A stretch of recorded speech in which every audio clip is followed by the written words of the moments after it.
The Children's Bible, 2 Samuel 5-9. David the King.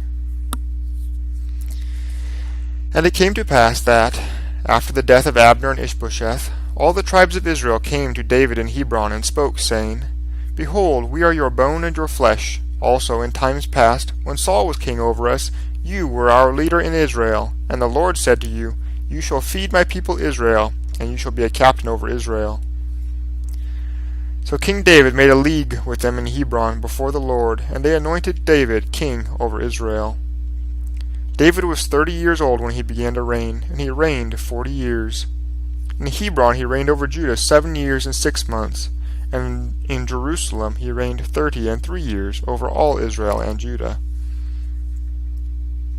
David and his men went to Jerusalem to the Jebusites, the inhabitants of the land, who spoke to them, saying, Except that you take away the blind and the lame, you shall not come in here.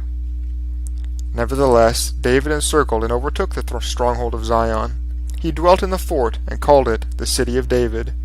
And he built round about, from Millo and inward. And David went on and grew great, and the Lord God of hosts was with him. After this it came to pass that David smote the Philistines and subdued them.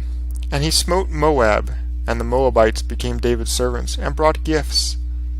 David smote also Hadaezer, the son of Rehob, king of Zobah, as he went to regain his border at the river Euphrates. David took from him 1,000 chariots, and 700 horsemen, and 20,000 footmen. And when the Syrians of Damascus came to help Hadaezer, David slew 22,000 of the Syrians. David put garrisons in Syria, and the Syrians became David's servants, and brought gifts. And the Lord preserved David wherever he went. But after all his victories David said, Is there any that is left of the house of Saul, that I may show him kindness for Jonathan's sake? A servant of the house of Saul, whose name was Ziba, was called unto David. And the king asked him, Is there not any still of the house of Saul, that I may show kindness unto him? And Ziba said unto the king, Jonathan has a son who is lame on his feet. So the king gave orders to fetch the son. And when the son of Jonathan, whose name was Mephibosheth, had come unto David, he fell on his face, and did reverence. And David said, Mephibosheth. And he answered, Behold, your servant.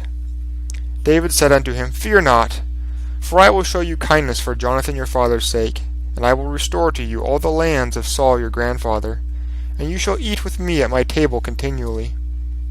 And Mephibosheth said, Why should you be so kind unto such a dead dog as I am?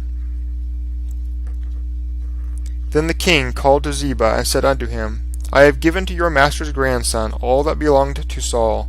You and your sons and your servants shall till the land for him, and shall bring in fruits from your master, that your master's son may have food to eat. But Mephibosheth, your master's son, shall eat bread always at my table. So Mephibosheth dwelt in Jerusalem, and dined always at David's table, and was lame on both his feet.